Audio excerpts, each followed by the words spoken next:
Why use your microphone when you're not recording the show yet?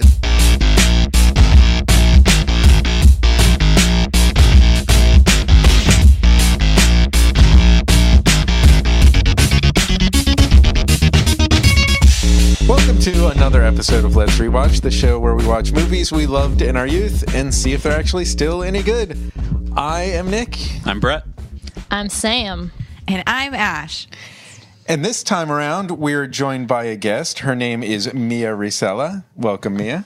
Hi, thanks for having me. Mia is a writer. You may recognize her from Two Broke Geeks from Geek and Sundry, but now you're a writer for various animation projects. Yes. And so I think we're going to benefit from your animation expertise for this week's movie. I was so excited for this. Yeah. This is one of my favorite movies ever, and I am a huge animation nerd. So, I mean, first of all, the movie is Iron Giant. But I think you have to be, like, anybody who's involved with animation is stupid about this movie. It's so good. And also, people who don't like animation should make an exception for this movie. It's so good. It is a movie that, you know, when we first started this podcast, it was always like, let's choose movies that we're not sure about. But this is a movie we never would have done that first year, because this is a perfect movie. You know, maybe we'll learn something different as we watch it. Ash does not agree. What? Based on your face, I'm Ash guessing. might have different opinions. I think My face was that she like specifically said she wanted to shout out the podcast, and we just like rolled it. Thank you so much. Sorry, Thank you so much. Having a mini panic attack in my mind. Like, I was like, she must be thinking like we're horrible people. We got Sidetracked. I felt like it was coming, and then like we started talking about how good it was. It's a testament to how much people like that this is movie. so nice of you to be anxious for me. She doesn't get offended. Usually I have to have my own anxiety attacks, so thank you so much. In my defense, first of all, keep this in the show. But in my defense, we definitely would have talked about it at the end of the show. But still, but she doesn't know that. You are doing a new podcast. Yes. It is an RPG-themed podcast. Yes. With Omar Najan, who is on our show recently. Yeah, so he was on the Gremlins episode that I was listening to just in the car ride up. Awesome. And we're doing Thank You for Questing, which is an RPG podcast that is very loosey-goosey, not real rules-based, not real mathematics-based. That's the best way to do it. Yeah, it's Don't real bore people improv with the and rules. story-based. So it's not D&D. It's a new system that we made up just for the sake of simplicity, and also we can challenge the GM, so that's built in. So sometimes we just like mess. Omar made it up actually. Cool. So he made it up, which is really simple, and the added mechanic is sort of that we can actually change the reality if we disagree, and we can roll against him. Whoa, cool. Yeah. So he doesn't have like end all say all. Yeah. So we made a really our friend Chris, who's one of our party, made a really crazy change right off the bat a couple episodes ago. Like we were in a submarine, we were supposed to be sinking, and then he just at the top of the episode, I guess because he felt like we weren't using that mechanic enough, decided that instead of the ocean, it was a sky ocean, and we were falling into the sky ocean, and then and then Omar had to like readjust everything. Scotian. Wow. Sky Ocean. So it's it's a very wacky RPG podcast, and it's a lot shorter than most. So it's like usually about half an hour. So do you play fast and loose with rules, or do you edit out the parts that are steeped in rules? Oh, no, it's just there are very few rules. Okay. I would almost say there are no rules. There's just no right. rules. There's just sometimes dice rolls. I love the concept of just being like to the DM, no, I will fight you. Yeah. I did that one time where to the heavens. we had our first kind of like skirmish, and then he goes and he hits you with this wave, and then I'm like, how do you know?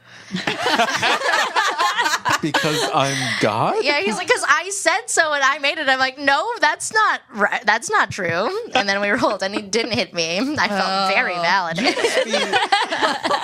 You must be like the worst at stage improv. I'm like, no. Yeah, no, I don't know. You're like, hi, Mom, we're in a Blockbuster. Nope, none of that's true. Yeah. We're in a different scene now. You're like the Michael Scott of when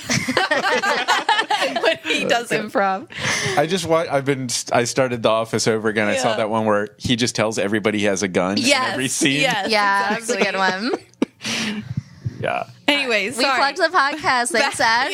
Back to Yes. It is. back to nerding out. It's brand new, so I really appreciate. You're welcome. That you were I've been keeping meaning an eye to out listen for to me. it. I'm sorry I haven't yet. It's on my podcast. Oh, that's list. all right. There are so many podcasts, my God, and it too will many. still be there Yeah. later when you feel that you have time to listen to it. And they are really short. That's the thing that like we're kind of inspired by Adventure Zone and Of that course, kind of, yeah. But it's a lot shorter than those. Nice. Yeah. Anywho. Is it one story arc over the whole thing, or is each episode a new story arc? Oh, so each month is a different holiday or seasonal theme. Oh, okay. So we're the same character. There's a lot of real wacky parts to this RPG, guys.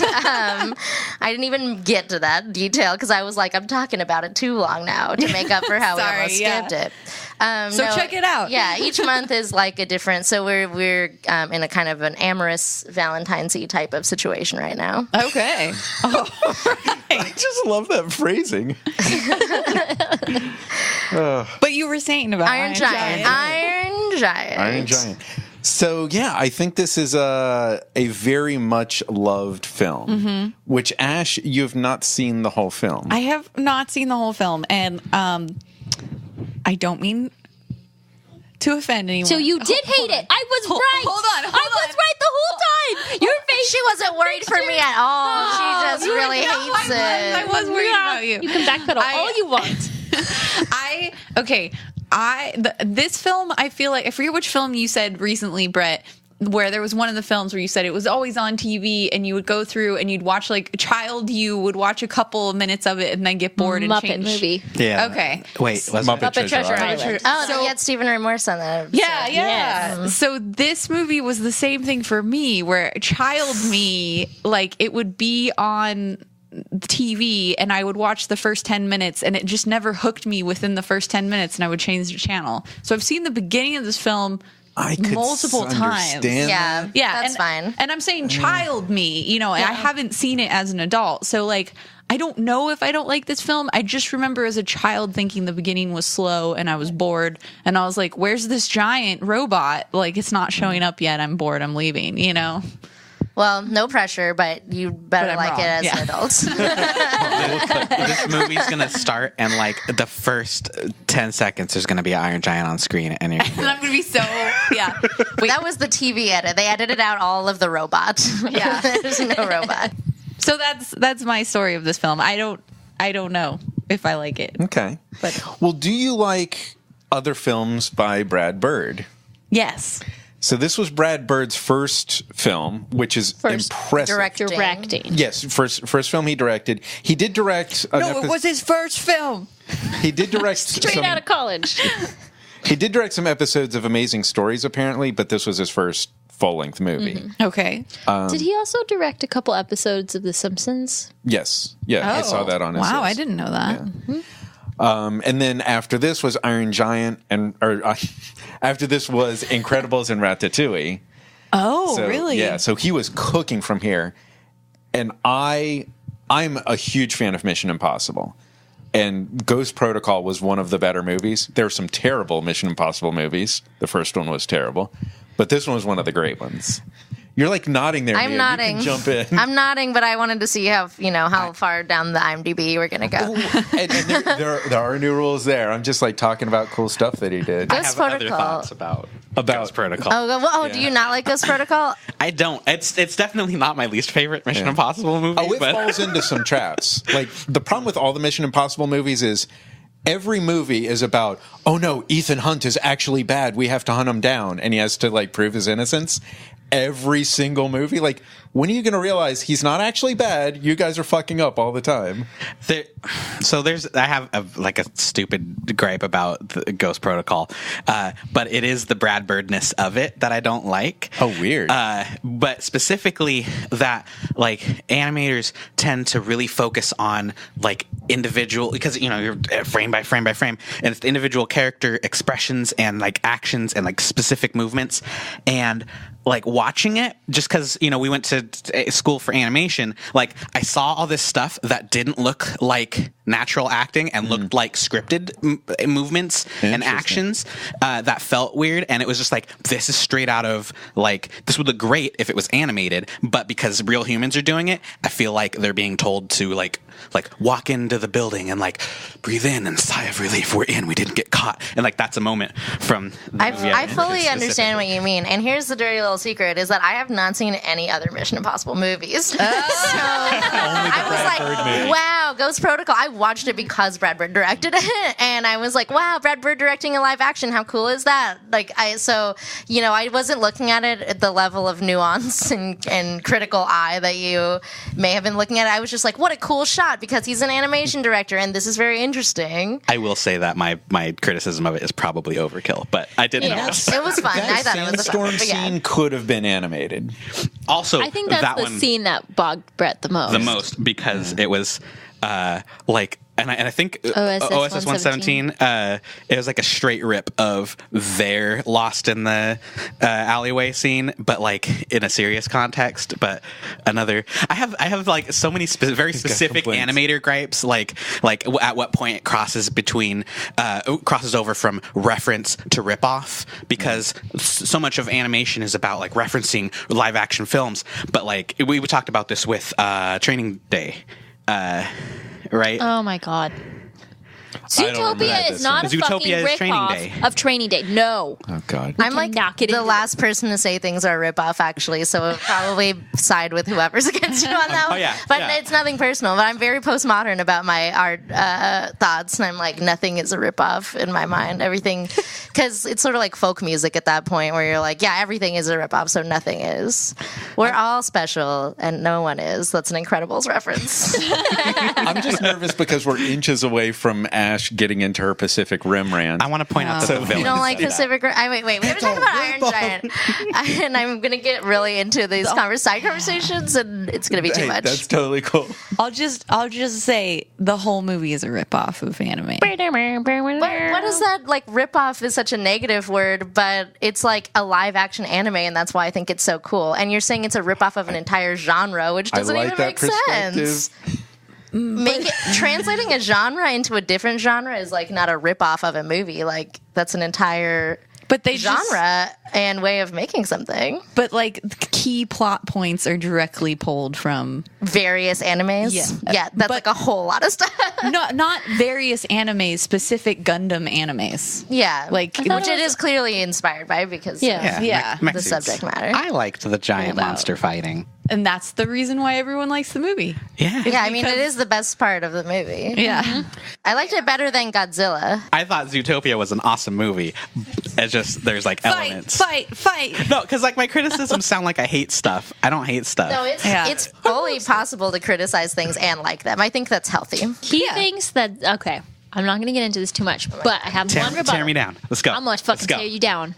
I don't care that we're married. I'm going down. He thinks that Zootopia is a ripoff of Training Day because there was a plant where he saved somebody and then the family paid him back in the end. That is not... Whoa, okay, slightly more specific. I should have brought a sleeping bag. Yeah.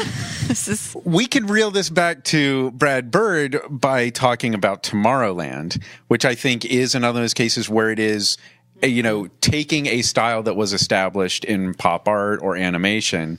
You guys were talking about home design, and you threw out the phrase mid-century, and I think that applies to Tomorrowland. Oh, yeah. And also to Iron Giant. I actually haven't seen Tomorrowland, but it would make sense that it would be in the movie, since Tomorrowland in Disneyland is like just one of the the epitome of mid-century modern, like the House of Interventions, which isn't there anymore. Yeah. Even Star Tours is very interesting. Like the design from the outside. Totally. Now, I know you said House of Invention, but it sounded like you said House of Intervention. Innoventions is actually what it was. Oh, Intervention? Yeah, so you were... I really want to see the House of Interventions.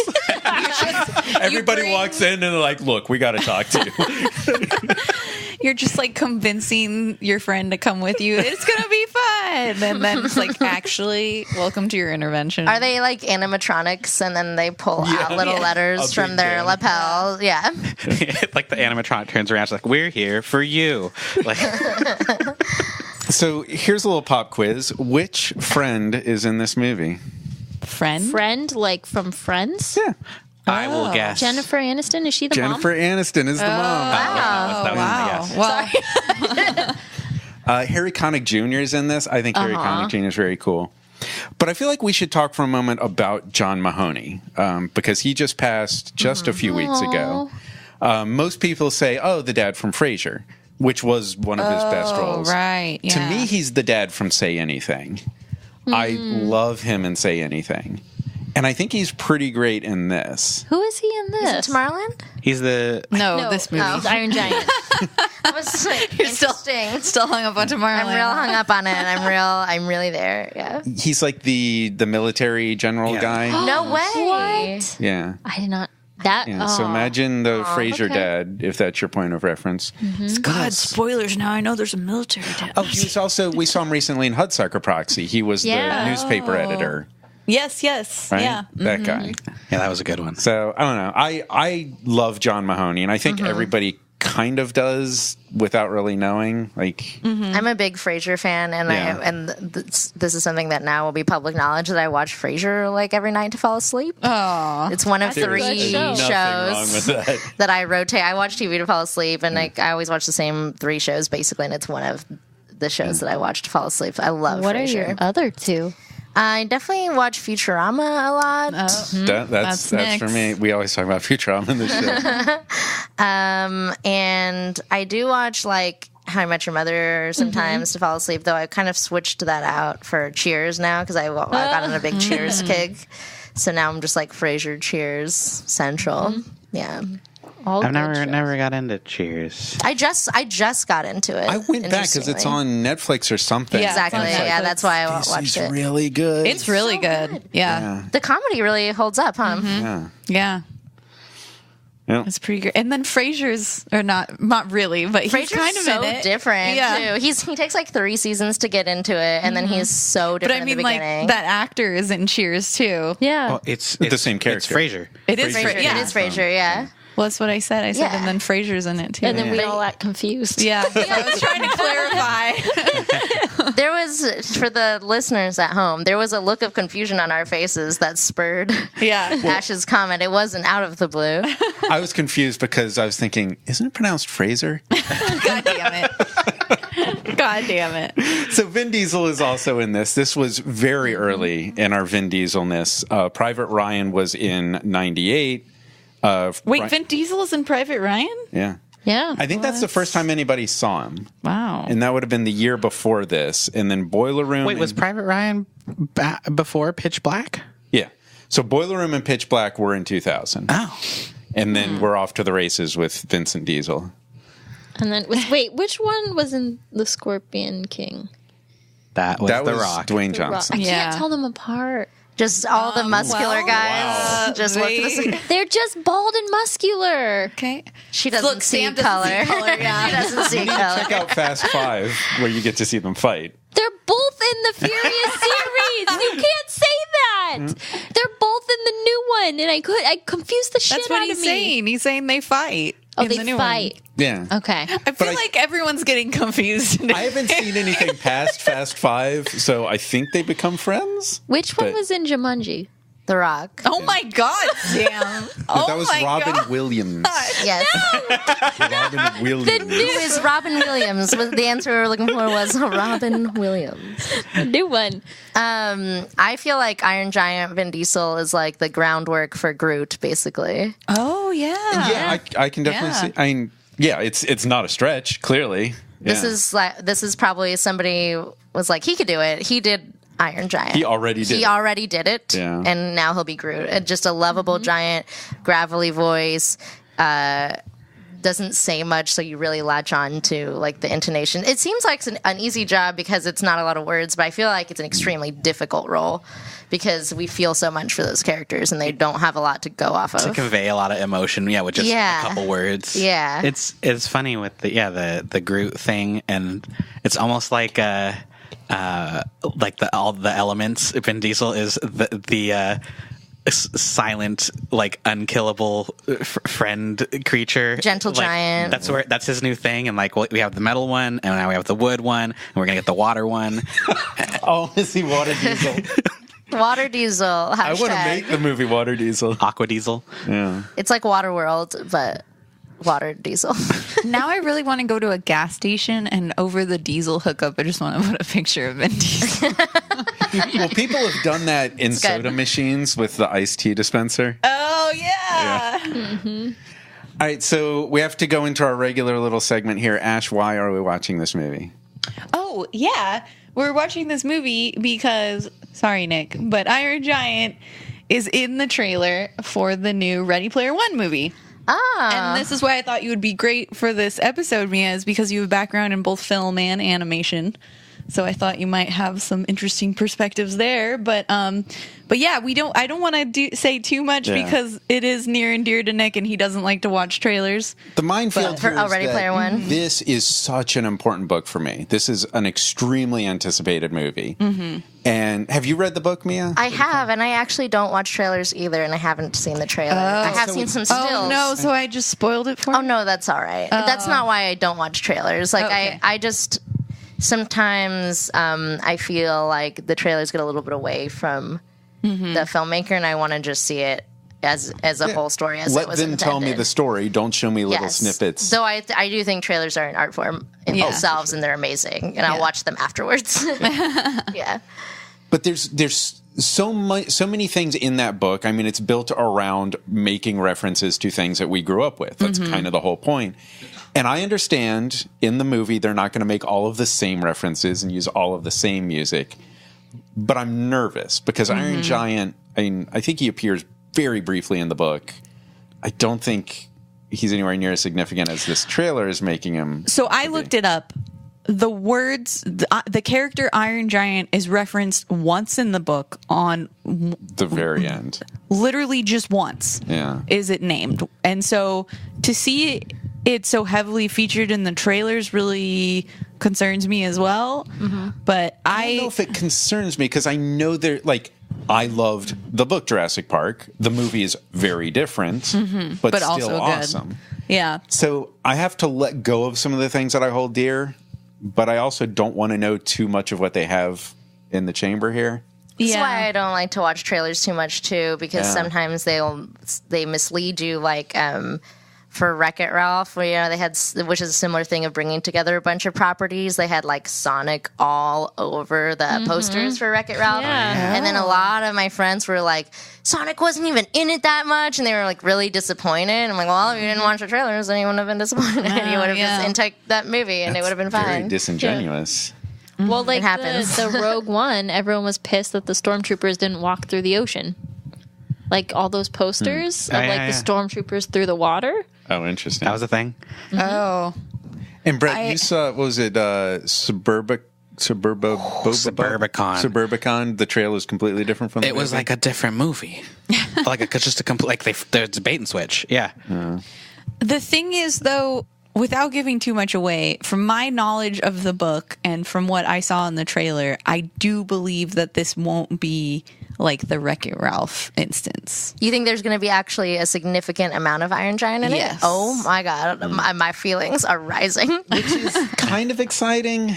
I feel excited about it. I guess it feels a little weird because it feels like Steven Spielberg inserting his own IP into someone else's IP. But it's there was a lot of Spielberg IP in the book, and I've heard that he's pulling a lot of his stuff out because he doesn't want to be self-serving. I would have thought that that's one of the reasons that they could even make the movie was to get someone like Spielberg, who is just like a person who happens to have access to a lot of IP. Yeah. Because like I heard they were making a Ready Player One movie, and I did not understand how that was going to exist because there's so many references. And then it was Spielberg. I'm like, well, I guess like half of those are his. So it's And I do it's think fine. it certainly can make a great movie, but you're right, like to secure the rights for that stuff, which is another reason why I think they're not going to get the same stuff that was in the book. Probably not. It can still be true to the theme. It's just when I read the book, I literally downloaded each song as it was mentioned in the book and listened to that song and go back to that playlist. Like, if it doesn't have every single song that was mentioned in the book, I'm already disappointed. Oh no. So, yeah, I'm setting myself up for a Yeah, you difficult are. scenario.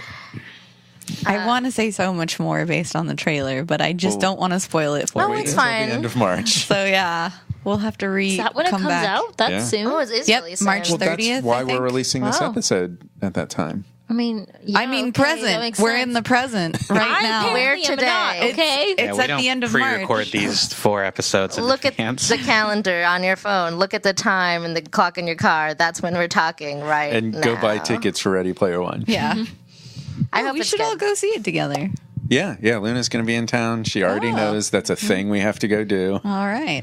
And it kind of, I know you probably have to move on to all the segments that you're going to hit up, but I thought it was interesting that it was tied to Ready Player One because we had such a big convo about what a ripoff is, like what constitutes a ripoff earlier. Interesting. Yeah, and that's Ready true. Player One is like a topic that usually spurs that conversation when I'm at parties or something. Like, what is a ripoff and what is original? I don't know what it Interesting. brings that out in people. Yeah. Like when I'm at parties, everyone's always arguing about it, and I'm very like.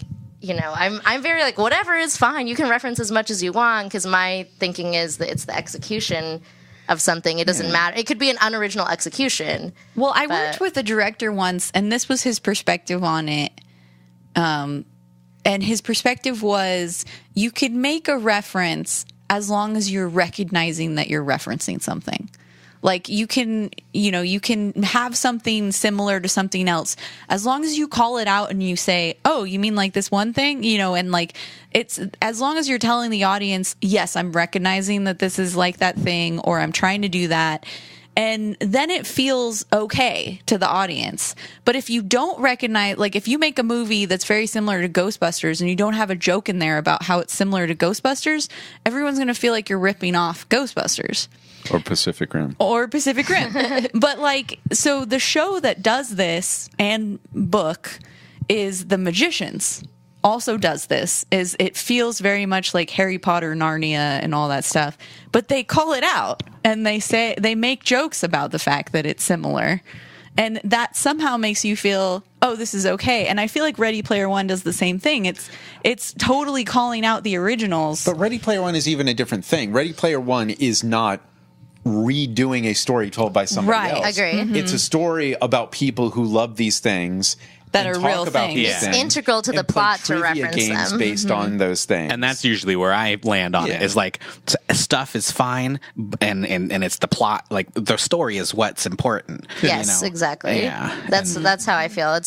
But even in terms of, say you're not fully making a reference and like calling it out like Ash was saying, it's more the execution of the story and if it's an original execution. So I don't necessarily care as much if it's like, See, it's more that's the like derivative. problem. The word derivative to me would be a more appropriate word than like if something's a ripoff or not. It's like a line of, is this too derivative?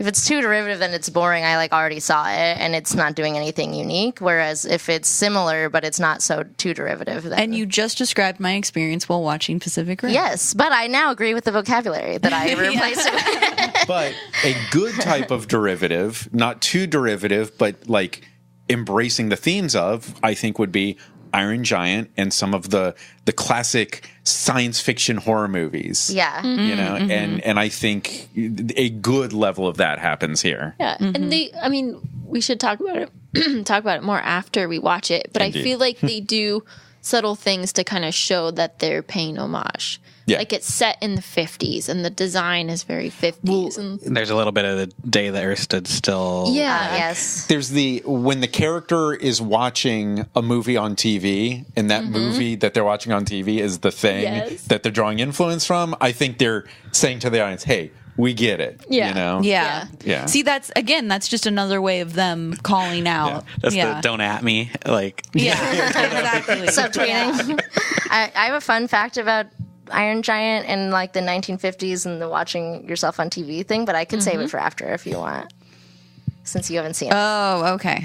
All right. is it going to spoil parts of the plot? No, it's actually, I saw a screening of Iron Giant when it came to LA a couple years ago in theaters, and it was like the only time they've done this where they put in Yeah, the deleted scenes into it. oh yeah. And they were really, there's not a lot like whole on scenes because you would very rarely animate that far without, just cutting it. You wouldn't like fully animate it and then cut it usually, but it was something that they added back in. I don't think it'll ruin the plot. Should I say it? Yeah, let's. Nick. I know what it is. Yeah, that's Did you see that screen? Yeah. But did, bear in but- mind, right? bear in mind, I don't know Baron anything Munchausen. about the plot of this movie, Yeah. and Let's I kind talk- of like that. Okay, let's talk about it after. Like, I don't know anything. All I know is there's a giant robot. Yeah, I'm pretty sure it doesn't Literally spoil, but all it might. Well, we could just like save it Sam, for later. I didn't even know it takes place in the 1950s. Like, I had no idea. Oh, no. So I don't know anything about the movie. Well, then, let's talk about that after. Yes. So then take that straight into your expectations. Yeah. Which Nothing.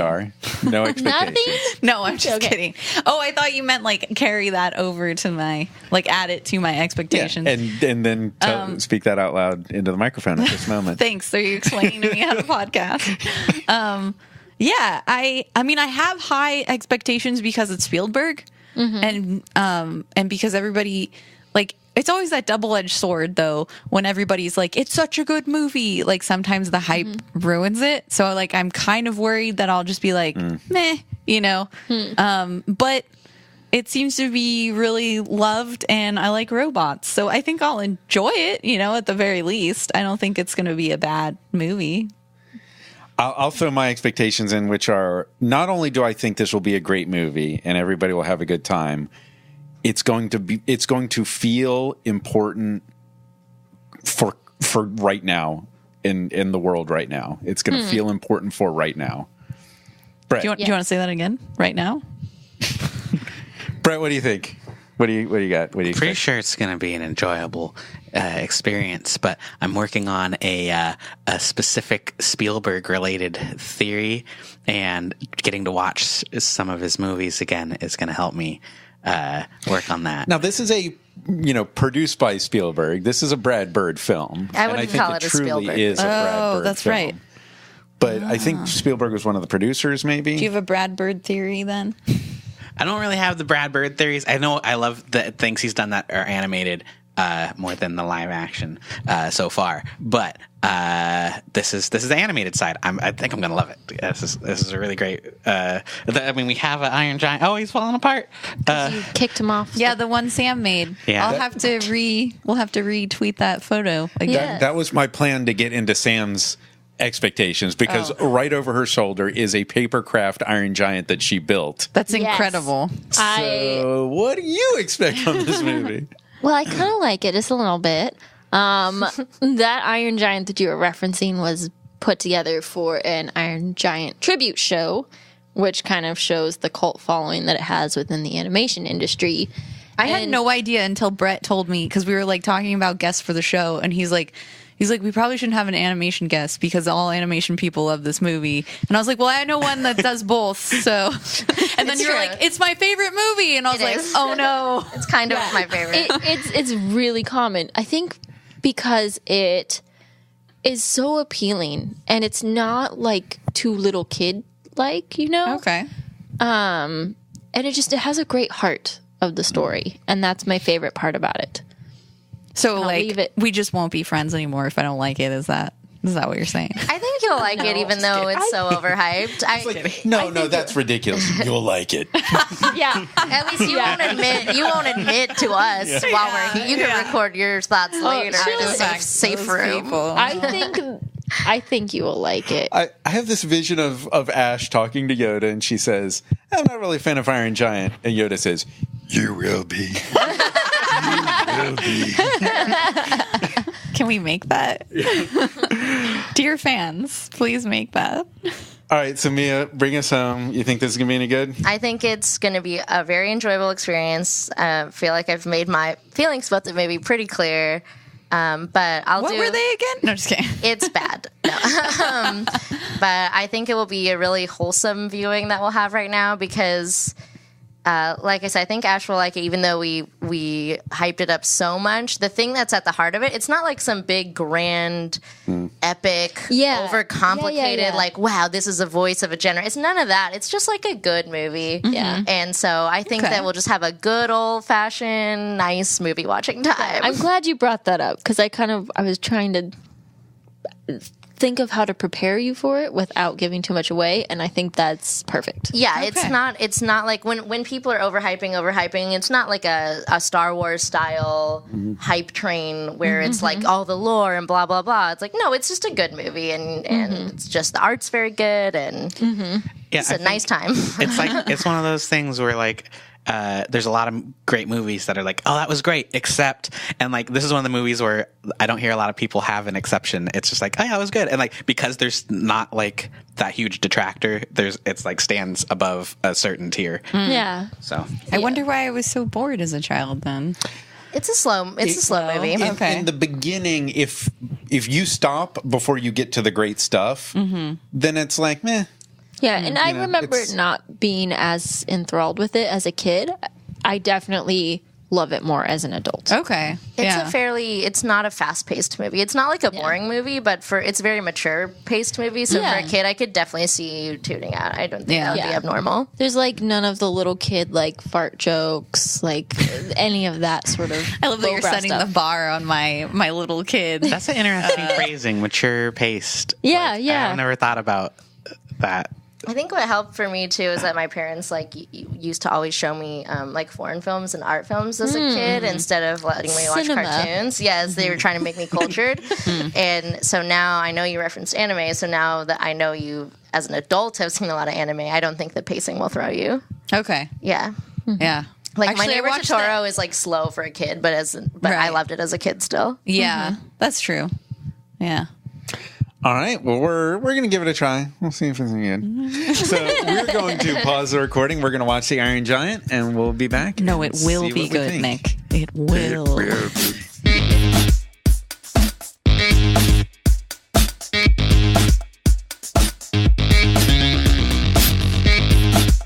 Domo arigato, Mr. Roboto. Domo. I'm not crying. Yeah. I'm making a lasagna for one. I thought you were going to do the Superman theme to lead in. Yeah. I can't. And Or the other Flight of the Conchords. The humans are dead. no. That would be the alternate ending to this film. If things had played out a Everything little went bit horribly wrong. No one stopped anything. He misses the missile. Oops. Now, this movie is exactly why I hate these new Superman movies, the Man of Steel and all that. It's this is the whole point of Superman, like the heart of something or someone with an extreme amount of power making an active decision to use it to protect, to do things good without destroying. And if you cannot tell that story with Superman, you have no business making films. Yeah. You can tell it's pre DC movie Superman because when they show the comics and they look at like he explains what Superman is and the way that you they said that was a real comic cover. Yeah, right? Action that he Comics. shows in the movie. That's what Superman used That's to be, the protector. inspiration. That's what you should. The protector. The protector, yeah. Not the dude who rips heads off or Yeah, breaks necks or whatever. Yeah, I haven't seen the movie, He so didn't I don't know. completely Close. rip a guy's head Okay. off, but the amount of Jeez. violence waged by this character, the amount of, I mean, he did directly kill a guy. These are not the things that Superman should do. Superman should be the inspiration, should be the thing with great power that decides to be a protector. Oh, the And- moment and that when was- he puts this fist out like Superman. Yeah. Yeah. Did everyone cried, right? Yeah, a little bit. A little bit. And that's what makes the story so interesting is like it's about the character behind all the strength. You know, it's not about how much he can do damage or how he can fight a Right. big boss, you know? Yeah. Yeah. It's about about the decisions. heart. Yeah, the Yeah. heart. Exactly. But you were saying decision. It's the decision to do this, to be. It portrays strength in a way that's not like punchy, kicky Yeah. strength. Like the version of strength in this movie is so important because it's like an inner strength and it's doing the right thing and it's learning. Like we're talking about how the Iron Giant is a child basically learning and perceiving new things in his world and even like we were talking about the military guy who's the John Mahoney guy. Oh yeah. Even he is shown to be a strong character by learning and accepting the new reality. So, and the townspeople too. Like as soon as the giant robot saves the kids, like everybody's like, oh, okay, like they're not. And this is what I love, the scene where the deer is dead. And, Hogarth says this is, he's like a child. He doesn't know, but he'll listen. You can explain things to him. And you can see those moments where his wheels are turning. Yeah. And he's learning what death is and deciding how he's going to react to it. His gears are probably literally turning. Yeah. Which is why I want every child to see this movie. Yeah. I'm glad you brought up the deer scene, because that was one of the scenes that I think resonated with me the most. Is, in that moment, we hear the hunters and they've just killed a deer, and then the robot, pokes his head out from the trees, and they're like, oh my God, a monster. And they're calling him a monster. This juxtaposition of these people who just killed, a creature, are then calling this other creature a monster who hasn't done anything. Yeah, actually. who hasn't done anything. And I thought it was interesting, like all the different the themes that resonated with me in the movie were the themes about death, because then the kid says it's not okay to kill, but it's okay to die, which is essentially what he does. He realizes it's not okay to shoot back at these military guys and kill them, but it is okay to die to save this town and my friends and everyone. And that was really powerful. And I just thought there were lots of themes of death throughout the movie and accepting death. Which puts us in this position where you've got adults who are wildly irresponsible and waging violence, and the children teaching why that is not the appropriate way to go. Just like today, yeah. Mm-hmm. Well, the deer scene also, to me, brings up the nice theme of, which it's like a very monster movie theme of...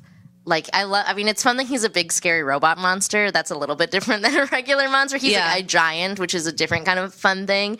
But the fact that, mankind is the monster. Right. And because somebody... Yeah, interesting. In monster movies, it's the monster looks different.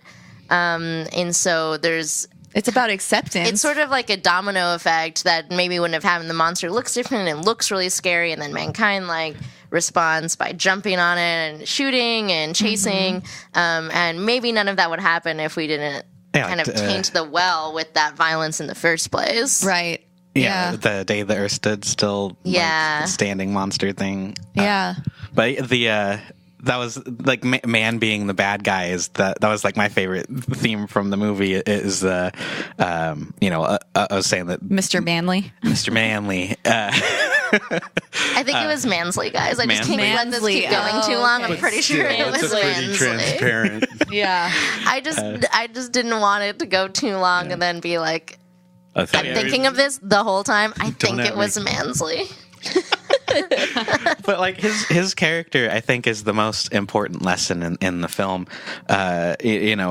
More than just other personal growth, knowing that your actions and that ignorance is forgivable, but willful ignorance has the power to kill everyone. Yeah. But that's such a crazy. I mean, that's so right. There's so many themes going on in this. It's like a melting pot. There's, the fact that he's big and destructive and giant and he's trying to be gentle. There's the willful ignorance and learning and adapting. There's death. And then go ahead.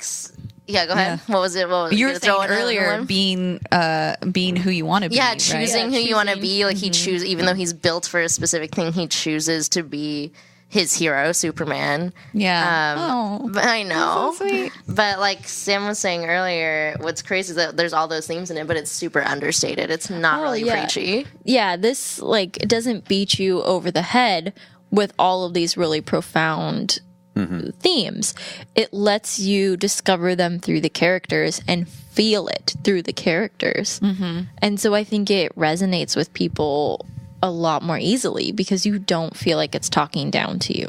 Yeah, it's like you said you guys were like preparing me for it in the beginning, but that it's a very simple story, but it's an elegantly done simple story. Yeah. When we were all backtracking, trying to like make sure that you didn't hate it. But I was really glad you brought that up, because a lot of times when you set up expectations, you expect this sort of grandiose, like life-changing story. And while I do feel that the Iron Giant is life-changing, it's in a much more subtle, down-to-earth, relatable way.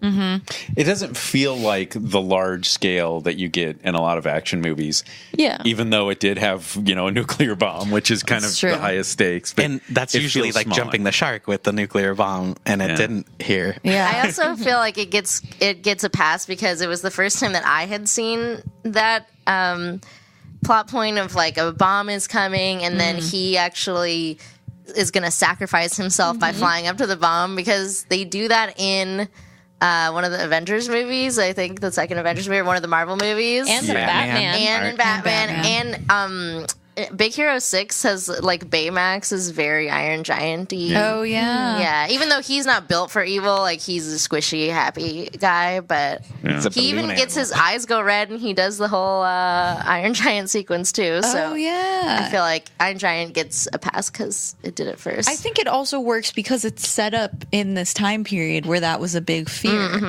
People were afraid of Russia bombing the U.S. Science is the monster. It was written during that time. It was a book. Oh, was it a book? And it was written I didn't know that. the late 50s, maybe? Wow. Yes. And the last is by Ted Hughes, I think. And his last name is definitely Hughes, so Hogarth Hughes. Yeah. And the book is super, super different, of course. It's a children's book. It's an illustrated Oh, really? book. It's black and white. It has like beautiful ink drawing, so it's not like a little kid's book. Right.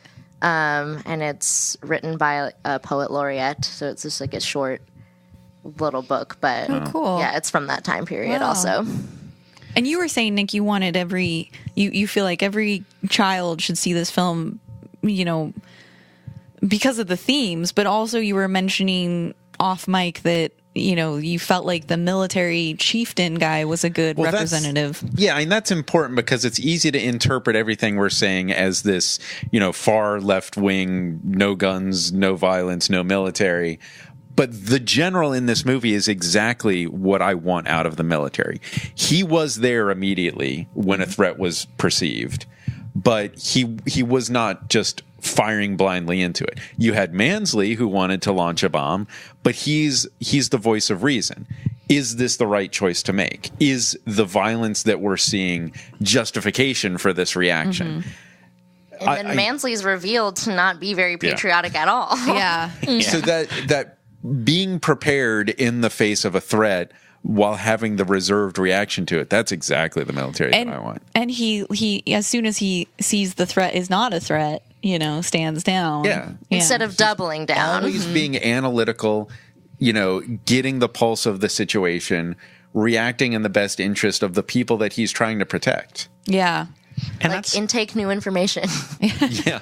And I feel like that's a thing that's missing from a lot of modern media about the military. Is the military is always just the bad guy, and like right, there's I see a lot of talk online about how like remember when the FBI was the good guy, and now like they're all these investigations like they're kind of the good guy again, but for a while there it was just like the government's out to get you, the government's out to get you, and that was the only plot anyone could come up with for the government. It's like no, there's like a lot of good people like working to make a better world, and sometimes there's bad shit that happens. But yeah, like the bad guy in this is a government guy. And he is definitely a bad guy, but it's nice that when he's standing next to a really good guy who's a government guy. Yeah, he's a bad guy who happens to work for the government. So it doesn't like paint with a broad brush. It's nuanced. Yeah. I also like the fact that the really like ultra violent, quick to like the punch sort of character is the villain. That's a really good example of like to solve problems you don't have to choose violence. You can which goes hand in hand with the theme of absolutely. I mean, the that's movie that what the giant learns. You don't have to kill. Killing is bad, but dying is okay. And because it's a kids movie, I feel like it's a particularly great message, and I wish that little boys now will watch it, even though it's from the 90s, because it sets just like there's not a lot of good examples of characters who are just going to be nonviolent and teaching you. Even like the Iron Giant has this violence in him that was basically bred into him. I'm glad you brought that up. Yeah. Because to me, it almost felt like he was. I got the vibe that he was, I got the vibe that he, was being used by this alien race as like this weapon, and that he didn't want to be that weapon. And somewhere there is a planet under siege from these monsters that are just war machines destroying whatever. And he's like almost having these like PTSD moments, like almost like flashbacks of that moment when he's that's actually what we resisted talking about earlier, where all the deleted scenes, because it actually there. They have there's a bunch of flashes of flashback stuff, and then I think there's like one extended, like there's like 30 seconds of like you see like one of the battles being waged or something. You see like a lot of Iron Giants marching, and they're all kind of how he is as a war machine, with the little bubble helmet and everything, and the super cool weapons. Yeah, they were cool weapons. They were cool, even though we're like violence is bad, but the design of those weapons was way cool. Well, that's cool. I feel like you get that vibe though without those deleted scenes. You don't need it. Yeah, but it is cool. Like the way they showed it was cool because it was transmitted. It was that the Giant's dreams are transmitted onto Dean's TV, and so Dean starts to get. He has a moment of like, what was that? Which would explain why he was so clear on the like, it's reacting to violence. You don't. Yeah. Oh yeah. Yeah, and the way they fit in these scenes was really, really well done too. They didn't feel like, oh, that was added in, Yeah, because they're not like full-on scenes. They're just kind of sprinkled in. And the screening I went to, whoever was hosting it was saying how Brad Bird is notorious for not having deleted scenes because he runs a real tight I think you have to as an animator. Yeah, definitely. Well, who are we talking about before the artist that threw all of their stuff into the ocean? My sculpture teacher. Yeah, sculpture. Yeah, where you don't want people to see the things that you didn't want. But there's either like there's no way he doesn't have stuff that's cut. That's impossible. Right, but the process of animating, like for live action, you go out and shoot it, you deal with it later. For animation, you're like editing from day one. Yeah, at that point, it's just efficient to be really stringent about it. Yeah, you don't animate coverage. Yeah, totally. That's a lot of extra But there's money. boards and boards forever. Oh yeah. But nobody wants to. I mean, I do. I'll watch those DVD extra features, but no one wants to really see the animatics and the cut scenes that way. so People really sad, don't though. like watching it. One of my Because it's hard to read. It's hard to understand if you don't look at storyboards all the time. Yeah. One of my favorite DVD extras ever is the 28 Days Later the animatics of the alternate endings with the voiceover, and it's just like, oh, I do love seeing that stuff. Why isn't there more of it? I love those ones in particular. It's like it's crazy how like it's just like the last like 5 minutes of the film, but how the last 5 minutes of the film can be so drastically different for that movie. And they're like going through it, and it's like, God, this is great. This is like better than what it was in the film. And then they stop, and they're like, and then we stopped here because this doesn't make any sense. It's like, oh yeah. Can I throw in an unrelated movie side note too? Sure. Now that we're throwing in some fun facts, it's about like not animating fully, or usually you don't get to animate fully. There's a deleted scene from Lilo and Stitch that was circulating the internet. I don't know if you guys saw it. It was really interesting. Oh, what? You got it? Sorry, I was just like excited because I think I know what it is. You know what? Yeah, it was viral. I'm sure you saw it if you are on the same Tumblrs as I am. Apparently. Yes, probably animation nerd Tumblrs. But there's a deleted scene that actually circulated because they got so far in the animation. Like all the pencils are pretty much done into really smooth animation, so it's easier for people to watch. Some of it's even colored, just like a few things. So it got really, really far and they cut it, and that's super, super rare. Wow. But I think it's just easier for people to watch something like that. And that was even a little tough because it's not colored, so it's just a bunch of pencils. Sometimes things intersect. Yeah. The scene is a beautiful scene, and I bet that they cut it because they were worried that they were offending people or something. But it's a scene where Lilo is the girl, right? Yeah. Which is the monster. I always do that. Lilo kind of does a prank on all the tourists and kind of gets in trouble, and then the ending line is sort of, unless she gets in trouble by the social worker, and the ending line is that she goes, if you lived here, you'd understand. And so I felt like maybe it got so far because it was a really good scene, but maybe they cut it because they thought that people who were tourists to Hawaii would be offended. Tourism. Yeah, because it's really, but it was really cool because it was a native point of view on. Yeah.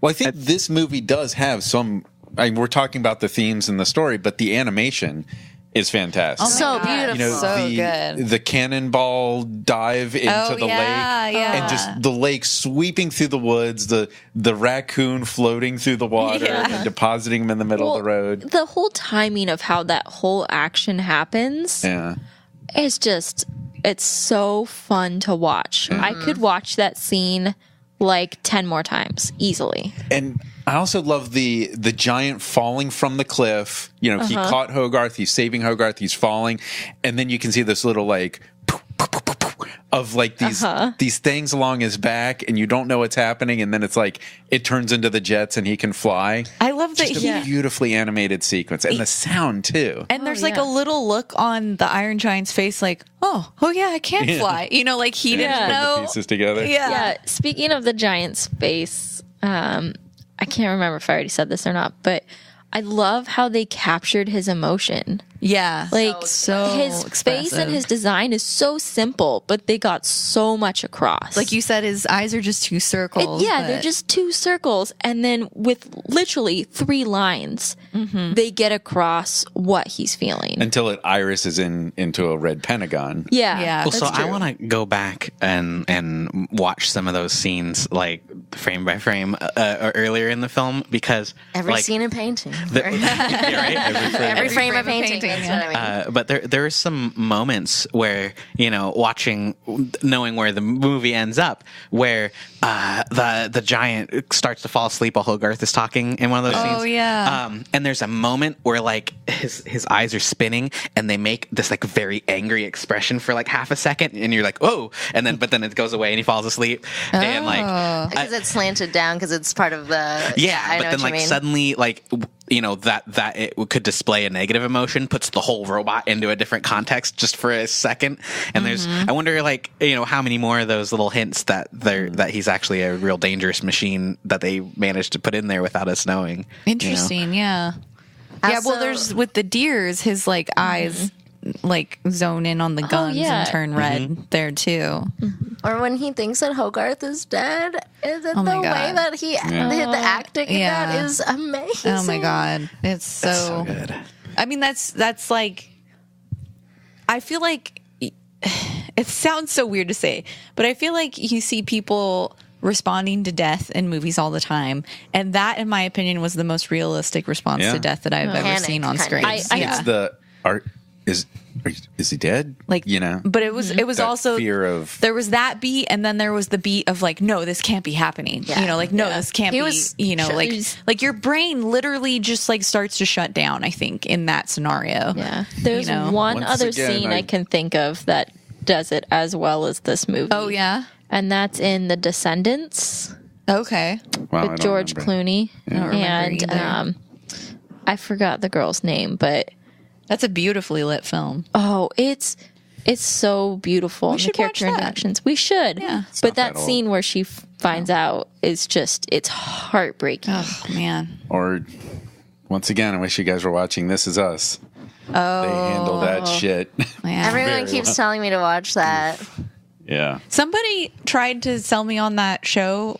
I'm not saying that I'm not, like, I haven't seen it, but I'm not saying that I'm against it. But they told me that it was a comedy, and I sat down. What? Yeah, right? So I sat down to watch the first episode, and I watched a couple minutes, and I was like, this is not a comedy. This is not funny. Yeah, I was like, Why would somebody do that to you? I don't know. I thought it was like the saddest thing. That's what people tell me. Yeah. that it's sad. So that's why, like, it's just a Not all perfect. sad. It's a perfect example of like you're having the wrong. Is this like the BoJack Horseman thing, or is this actually just like a straight up drama? Oh, it's a drama. like a drama. It's got some really funny stuff. There's a character who's really funny, but it's a personal drama. It's more like it's like a drama about the human condition of existence, I guess.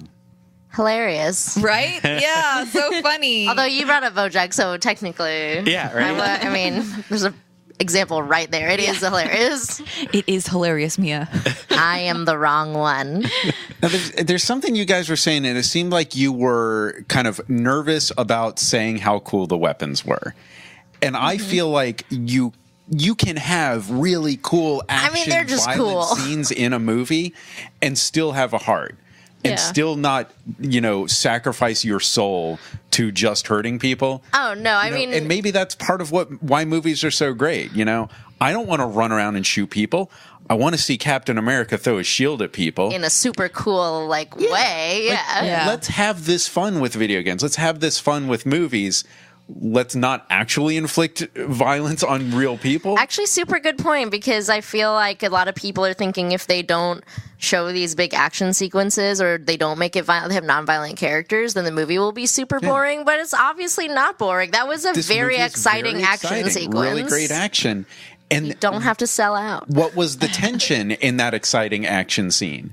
It was, don't hurt people, don't hurt people. Mm-hmm. Yeah. That's sort of like the Superman situation you were saying before, where I feel like Right. I kind of lose track of what I'm tense about because I'm distracted by the fact that Superman's probably leveled so many buildings. Watch the original Richard Donner Superman, where it's kind of the same thing. Two giants fighting in a city, but Superman's priority is stopping it from hurting people. And that's actually how the bad guy gets the upper hand, because Superman is more obsessed with stopping people from getting hurt. Have you seen Colossal?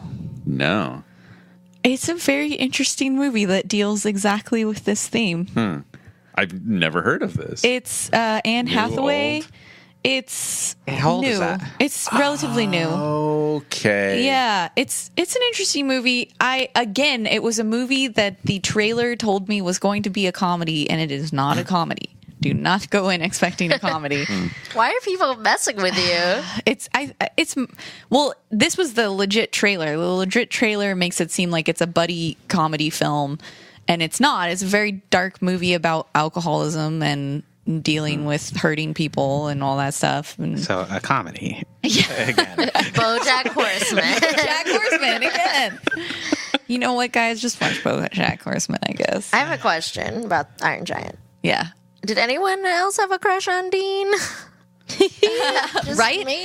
He He's totally. like so cool, right? I was like, oh, so Jeff so Goldblum's cool. in this movie, right? He's so cool. This is beatnik artist, sculpture artist, like upcycling. Please. You know what I liked about that too is he's also. I mean, they didn't flat out say it, but he seems to be a mechanic. He was like wearing the jumpsuit at one point. It seems Yeah. like that's his day job.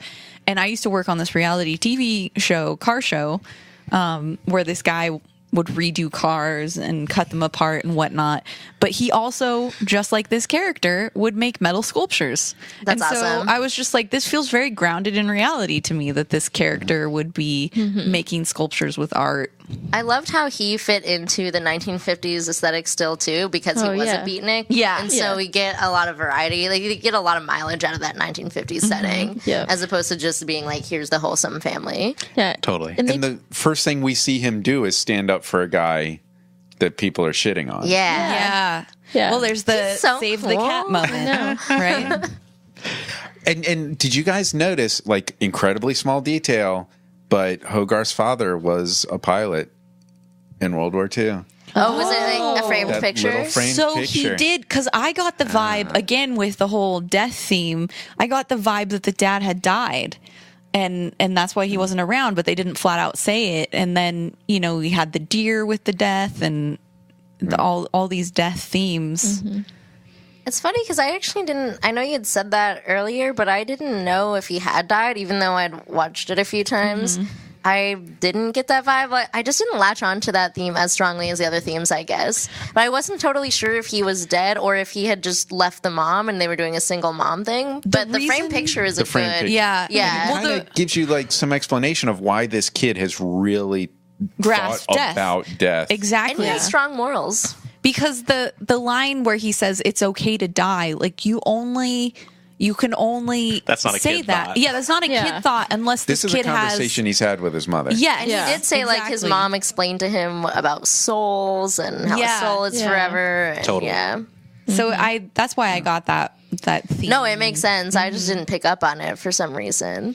Yeah, maybe it just the thing that resonated most with you is the wanting to choose who you want to be, and I think that's what's great about this film is you can choose so many different themes that can there's so resonate much. with you. I tend to really like films that are like the mob is like chasing out the monster, and then that was the bad thing that they were doing, and so I think that I latched on to that because I also really loved Frankenstein as a kid. So I You just were latched onto mentioning stuff the like scene with the girl that he throws into the river. Yeah, 'cause the he scene- just doesn't know. there's sort of like a riff on that scene in this movie because it turns out not badly, but like in Frankenstein, Frankenstein being a hulking giant powerful monster, or Frankenstein's monster, but shorthand I'll just say Frankenstein. Right, yeah. It's too long to do that whole thing, guys. Don't at me.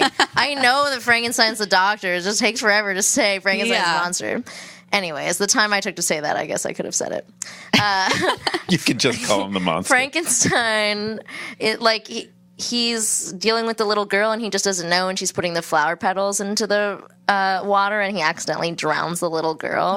And it's just like he doesn't know his own strength. And in this movie, Hogarth is able to intervene, and it can show that nature versus nurture guiding light. Right. Yeah, totally. I mean, the monster is the only character in that story that's not a monster. Dr. Frankenstein, all the villagers are horrifying. Yep. Dr. Flaming pitchforks. Frankenstein. It's pronounced Frankenstein. So let's do a little fact control. Oh, yeah. First, there were not fart jokes, but there were poop jokes. There were. There I were know. poop jokes. Diarrhea, laxative jokes. Yeah, and I did say, I was like, yeah, this movie's great. It doesn't have any of those silly little kid jokes, like fart jokes. I mean, adult shit jokes. they had to have it though, because they had all this Russia stuff that a child me. I understand why child me was bored for the first 10 minutes of this film. Give me some farts. Come on, guys. Extend an olive branch. Dying here. Although I do want to point out that the opening shot was in space, and Object 1 was Sputnik, Object 2 was Earth, and Object 3 was the giant. But in my defense, I've never seen that opening scene before, because whenever I saw the movie, it was like I turned the channel and had already been on. So I picked up at the moment of him like cycling into town. So all I ever saw was this that kid squirrel in town. a guy's pants was funny. know. I thought that was Isn't that hilarious. But also, the other thing is this movie, as far as I can tell, Spielberg had nothing to do with it. Oh yeah, we were that's the totally other fact wrong. control. Totally I have wrong no about idea that. how we got on that. It's so funny because I didn't think it was a Spielberg movie at all, but you guys kept saying it, and I'm like, just maybe he like yes-anded? produced it. I don't Yeah. know. Like maybe he was some role that I didn't pay attention to. Well, and I think it's maybe like a piece of what I was complaining about, but not complaining about now in the first half, which is the referencing old stuff, and I think there's a lot of reference of Spielberg films in this. Definitely. Yeah, well, it has a lot of the same themes as E.T. You know, it's a kid who finds something from outer space and befriends it. And then Nick, you said, like, nobody believes him. And It's told from the perspective hides it of in the the child. shed. yeah, yeah, The government comes and messes it Yeah. all up. yeah. Do you like E.T. or Iron Giant better? Iron Giant, Ooh, I have to watch E.T. again. hands down. Yeah, I mean, Iron Yeah, Giant same. I'm is with you. so- I'm with you. Yeah, I mean, Iron Giant teaches the things that I want children to learn. Mm-hmm. Every child needs to see this movie. Adults too, probably. Well, yeah, adults too. They should have included this with the golden record on that. Yeah. Oh, what a nice thought. Voyager 4. Yeah. I like it better than E.T. too, but I also was Yeah. really Close. scared of ET. Oh, that's Ash's Yeah, problem, it's- too. I was too. Horrifying. Of it. Yeah, as a child, it really scared me. It didn't scare me until they like put all the tubes in his house and everything. That was really scary. To me, I got really scared when he was sick and he was like all white. yeah, and yeah, sick. yeah. Yep. It was the men in the white hazmat suits Yeah. coming into the house that Exactly. scared me. That's what scared Yeah. me too. And it should. It's a scary thing. That's true. It's a great movie. We should watch that one. So we all All right, the end. hated it, right? I'm just kidding. It's just so good. So good. I am not a gun. There is just so many. I mean, I'm not either. Yeah, if Owen Wilson were in this movie, Like, big deal. Like, I'm not a gun. We're all not guns. either. Yeah. Hey, get over yourself. We're all not guns. Whatever. Yeah, I mean, like, we're people, man. I know we're making jokes, but the acting in this was so good. So So good. That little kid. That little kid's amazing. Did we look up who the voice actor I is? looked him up. He's been in a few other things. Was he in We're Back? He has a somewhat similar voice, but I don't think it's the same kid. He just has a scratchy voice, too. 1 second. I can't remember. But like he did a really good job of getting across his points without overacting. He was in American Pie, apparently. He's Stifler. I don't know. It looks like he does a lot of voice acting. He was in American Pie too, as Stifler. Yeah, you're right. And Wait, What? No, whoa, slow down. Matt Stifler. I think that's Stifler's little brother. I've never seen American Pie, so I don't know what you're talking about. That would be insane if that kid was Stifler. Be careful of how much more American Pie trivia you reveal that you know. I mean, it was popular when I was in high school. I saw American Pie. Amazingly, American Pie and Iron Giant came out at the same year. Whoa. Really? Weird. Yeah. What a big year for him. Hold up, guys. He was in Touched by an Angel. Whoa. Definitely made it. I'm also looking up some fact control on my phone, and I have a correction. That the book was not written in the late 50s. It was written in the late 60s. Okay. But still after, like, close to that time. Yeah, it was a reflection on that time. Yeah, The definitely. atomic era. Spencer. And it was in fact written by British poet laureate Ted Hughes. Awesome. So that part was fine. This movie was everything I love about Pixar movies, I think. It's like Pixar movies, and I don't know, maybe Brad Bird movies is what I'm talking about, but My favorite Pixar movie is a Brad Bird movie, oh yeah, which one? Ratatouille. Ratatouille's good. They're just really good at telling these heartfelt, warm stories that I feel like resonate with everybody in a simple yet cute way. You know, like, and I think they're not heavy-handed with the cuteness. You know, like the robot, there were these cute moments with the robot where all of us, like, our uteruses hit the floor and we're like, oh, how cute, you know? Yeah, all of us. All of us. Well, now breathing like right in. You know, but it wasn't overdone to the point, you know, I feel like little boys enjoy this movie too, Yeah. because of the robots, and And it it's is, great. as I said, very important for them to watch it. So I'm glad that they can enjoy it. Yeah. There's a giant robot, so like, what can you lose? Yeah. This film does a really interesting thing where a lot of animated films try to bring you into a world that cannot happen. Right. And this is very grounded. Yes. I mean, Yeah. granted, we don't have giant robots, but it still seems really plausible. You know, there's some companies trying to build giant robots. There are, yeah. We don't have giant robots yet, But I that know I'm what aware you of. mean. Like, there's a Big structure Dog. of kids' movies that's very popular of, Yeah. like, you're in the normal world, now go into the fantasy world. It's kind of Yeah. an Alice in Wonderland style structure, or even Harry Potter. Yeah. Taking you out of the doldrums and into the normal world. But in this one, it's very grounded, and it adds the one fantasy thing into the real world. And then Yeah. watches us all deal with it. Yeah, which I Yeah. think is why we resonate so much with it. Like, Just that's why like we feel Up. You know, like Up, it starts very grounded feeling, and then it like kind of becomes whimsical. But it's not like so It whimsical that starts it with feels. the most crushing sequence ever dogs put on flying film. airplanes Yeah. by the end of that movie. Yeah. Spoilers. All right. But I think No, I've seen I think what makes Up is the first like 15 minutes. That's what everyone remembers and talks about. And you're right. Like, that story is very grounded, and it's very much like this, where you're watching these characters and you feel what they're feeling. Yeah, totally. They do human emotion well. So we've been talking a lot about... Shut up! You're going to be on the podcast tomorrow, not Cat today. cast. We've been talking a lot about the plot and the characters. And there's another thing I want to talk about that I've been wrong about before. Oh my gosh.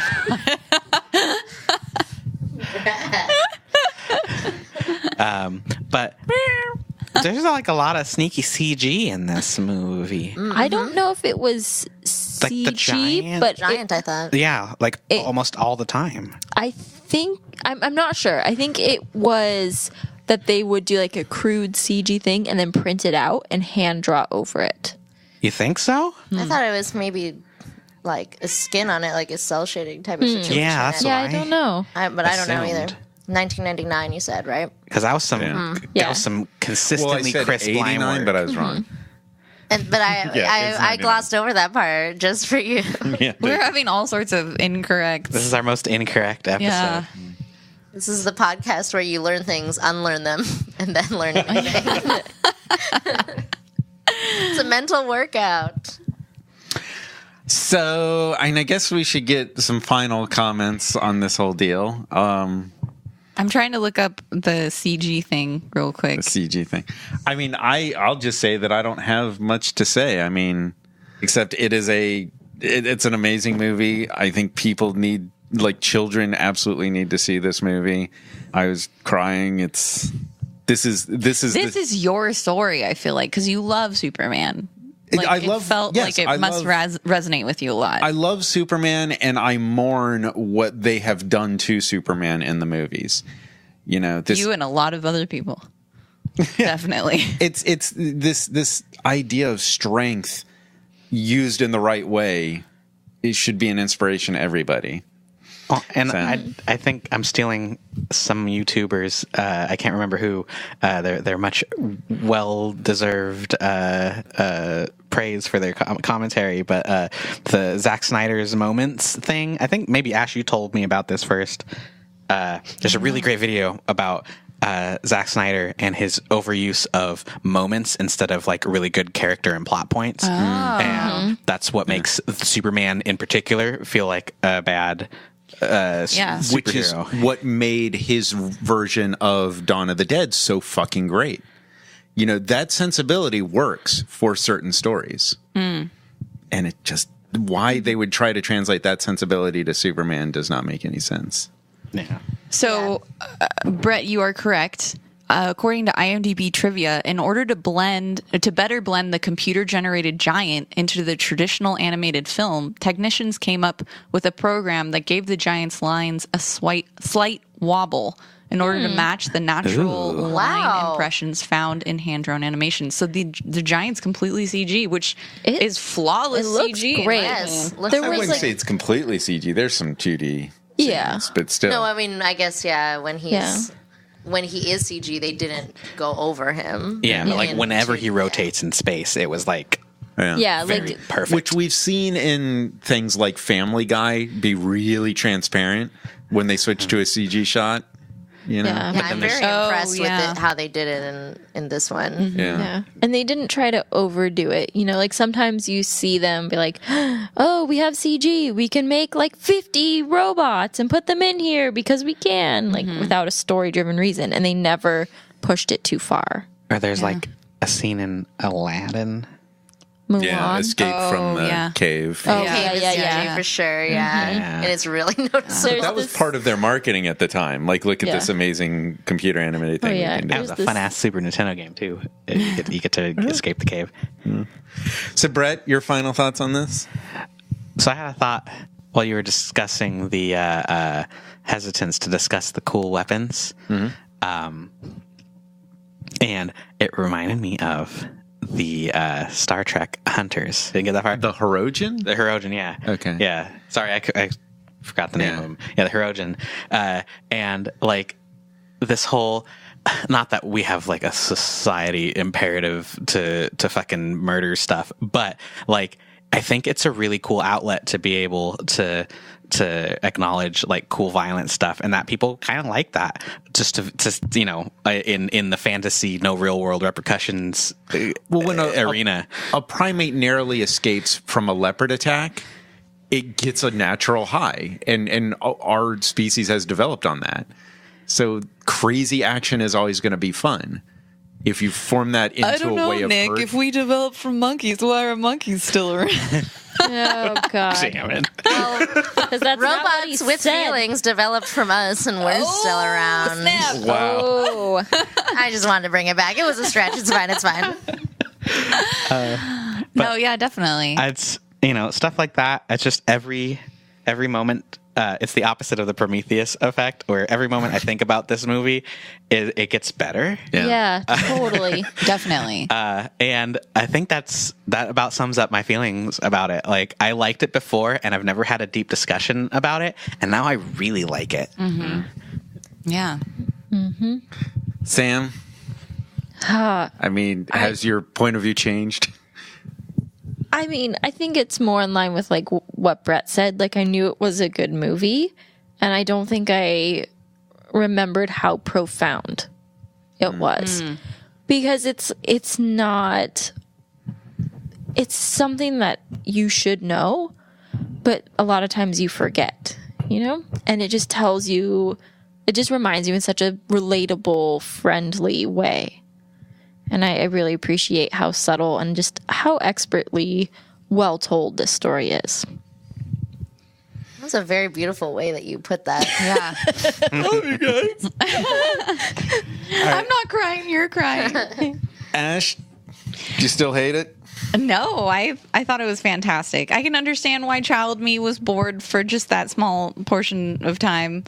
But I was not bored as an adult. I thought it was really, really great and really heartfelt, and just like, I think I hear a lot of people who are screenwriters like to say that Back to the Future is like a perfect example of screenwriting, but I feel like this movie's better. Like, not that I don't like Back to the Future, but I feel like this was. You don't like Back to the Future? I know, I do. Wow, Twitter, let us know how you feel about that. No. Okay. I can help back up what you're saying. Okay, yeah, I just feel like this movie had more heart, you know, Totally. and had better themes that and I think when I went to Is film there school, any better theme than Don't Make Out with Your Mother? Useful for everyday this life. is true. that is important for little boys to grow up knowing. They wouldn't know otherwise. But I feel like if you can tell a story, damn it, Maddie, if You're you on the Percast tomorrow. Just stop. Are you guys going to Percast? if you can tell a story without any words, then you are a master storyteller. And if you can tell a story as simply as possible, you know, with words, then again, you're also like, that's a masterpiece in storytelling. And I feel like this movie told so much of a story and didn't bother with filling anything in with exposition. I think the only exposition is that you need to know it's 1950s and that Sputnik is in the air. But like, besides that, there's like no exposition. They don't tell us that this kid lost his father, but we get it. You know, they don't tell us that the robot used to be like this weapon, but we get it. And it's, in my opinion, like a masterpiece in storytelling when you can get these complex things and themes across in such a simple way. And that's what I think Pixar manages to do time and time again. I know, Cars, like, Well, so good. Stop. Oh. But like Wall-E, I don't like Cars, though. I think Cars is surprisingly good. The Cars movies are beautiful. I think they're surprisingly good. I want to see Cars 3 just like Cars 2 was just Oh, dude, beautiful. have you not seen Cars 3? No, I was It's in very Italy for good. 3 months, and I could see one movie in English a week at best. I just missed want to it. recommend to everyone To see it? to see Cars 3. I didn't watch Cars 2. I saw Cars way after the time it came out, and so the hype had died down. I think a lot of the difficulty was it came after like all these just super memorable, really great timeless Pixar movies. So then I watched it later, and I was like, hey, that was pretty good. And Cars 3 is amazing. It's like about Latina empowerment, sort of. Oh, wow. It's so good. Wow. I'm like, why is Cars 3 exploring these themes? But they are, and it's great. The Cars movies always bugged me that you could build an entire civilization without thumbs. Oh, it's a super weird world. And there was a scene in the second movie where Mater mistook wasabi for pistachio ice cream, and hilarity ensued. And the idea of them having either wasabi or pistachio ice cream without thumbs, I just couldn't go any further. That's where you drew the line. That's why I drew the line, yeah. Okay. It's a big ask, the whole movie. Those movies. Oh, Yeah. The world of the movie is a big ask because you're like, yes, just pretend that things would have evolved the same way, even though they're just cars. But anyways, we're wrapping up. I got a tangent. Speaking of really amazing animated shorts, sorry, this is a super tangent, but did anybody see the, I think it was QuickBooks or Intuit, did this like little animated short? Whoa. I know, it sounds crazy. This is a Off the tangent.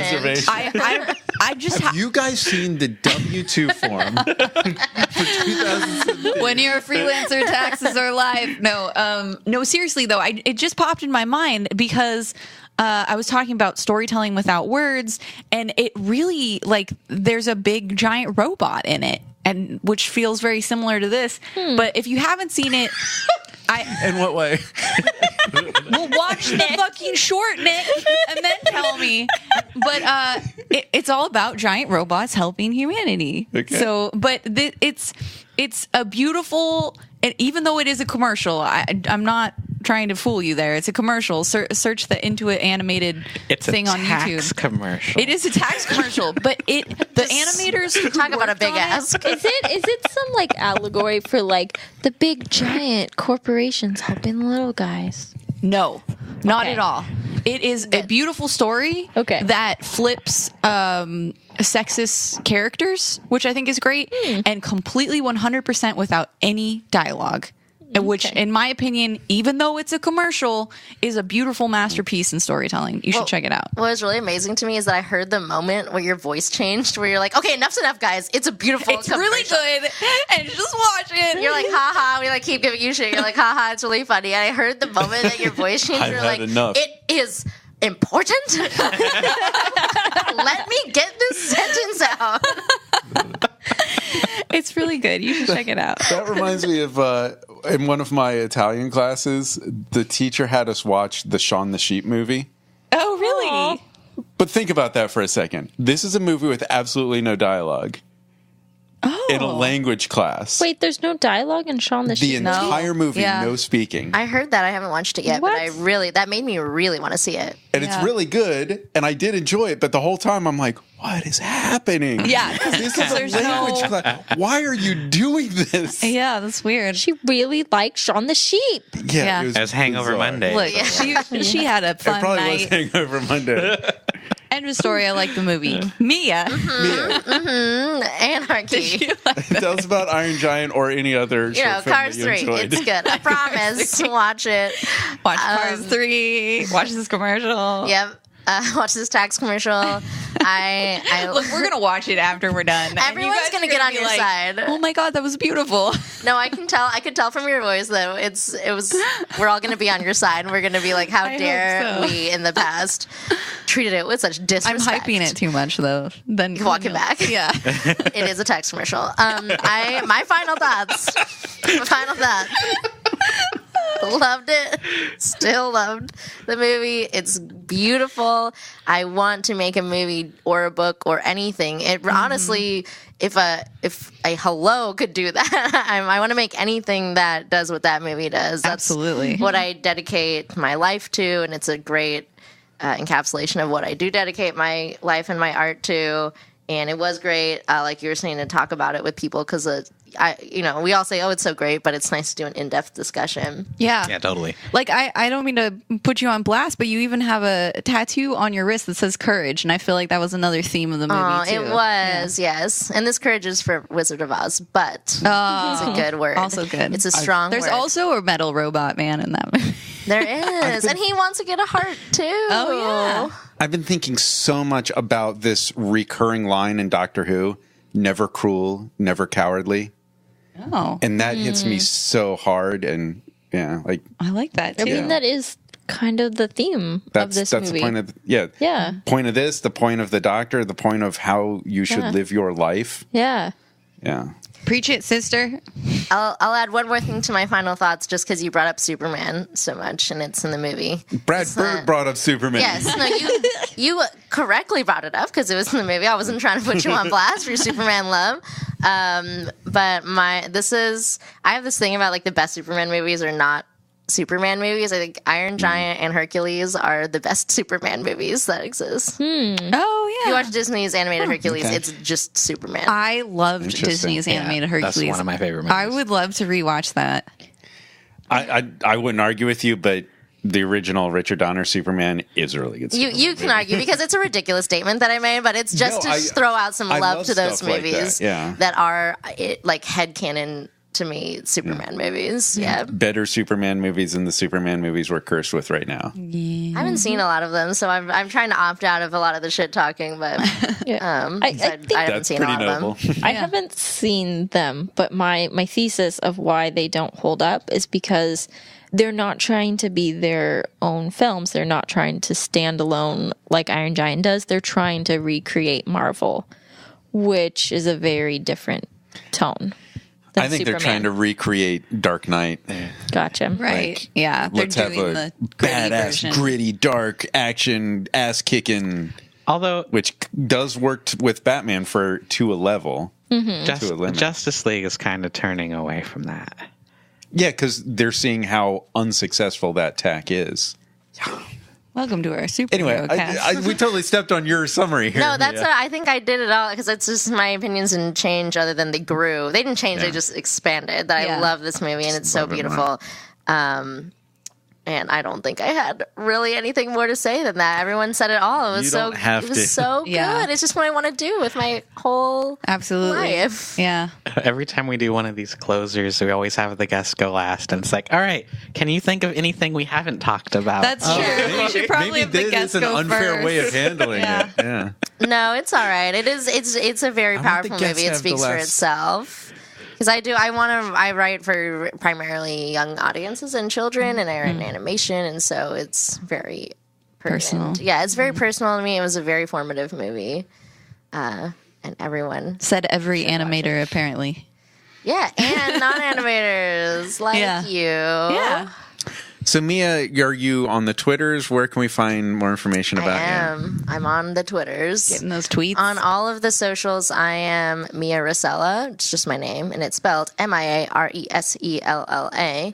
And I'm also on the Thank You for Questing podcast. So you're listening to a podcast, and if you want to listen to another podcast, You know how that's podcasts super work. different. Find this one. You can go find the other one. Yeah, just find it on the way that you listen to podcasts, Can you- probably Apple Podcasts. Can you do an Iron Giant themed episode?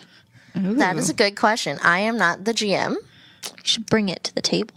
I guess I could but roll challenge against the him. GM. Yeah. There you I go. could roll against him and be like, actually, that's not a bard. It's the Iron 100% Giant from the 1999 Brad Bird film, The Iron Giant. But aren't we to believe that that's what's going to happen to Ready Player One? Yeah, that's true. Yeah. Like that scene is going to be there? I guess like if I start doing that, I'm going to Ready Player One the game, and we're going to really jump the shark. Yeah, if your GM ever says something falls from the sky, it's just like, it's the Iron Giant. It's the Iron Giant. Yeah. Every time I watch The Iron Giant, it's a thing where, because you were talking about Back to the Future earlier, it's like, oh yeah, it's better than all of the movies I can think of, even when I Yeah. think of a really good movie. And then I remember Iron Giant exists. And I'm like, no, just kidding. That Yeah. one. It's Iron Giant. Totally. Here's a more conclusive thought for you. I feel like you're looking for something conclusive for me to say from the last one.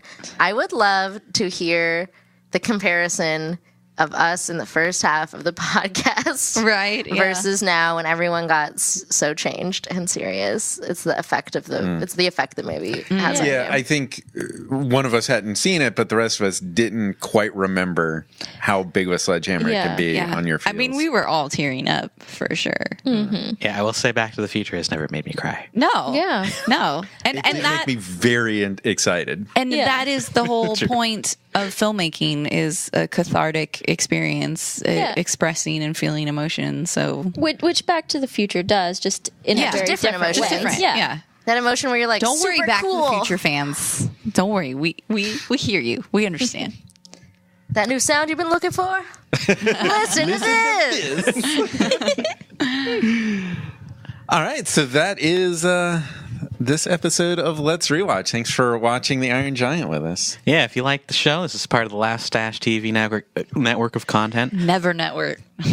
It is this podcast and a YouTube channel with a cooking show, a drinking show, video game parodies, and a lot more fun stuff. Yeah. So you can subscribe on YouTube, we're Laugh Stash TV. You can follow us on Twitter at Laugh Stash TV, or you can follow this podcast on Twitter at Let's Rewatch.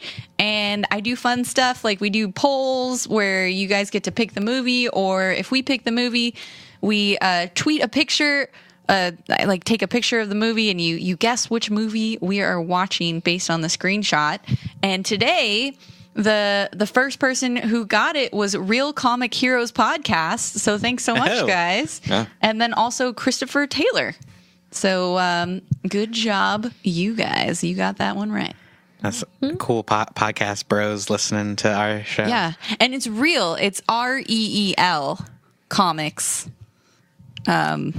Plug for strangers. Yeah, Real Comics, Real Comic Hero, not comics plural. So I'm murdering it. I'm just absolutely murdering it. A lot of fact correction. Yeah, today. Did Steven Spielberg produce that podcast? He does. Yeah. The Iron Giant's in it too. If you liked our podcast, please give us a review on iTunes or Google Play Music. Is that it? Do you want me to say more? I can say more. No. So make sure your podcast feed is up to date, and you tell all your friends. We'll be doing this again in another 2 weeks for more Let's Rewatch. Yeah, next time we're going to watch Cyborg 3, The Recycler. He is not a gun. He's a recycling machine. Recycling metal, recycling flesh. So it's Wally.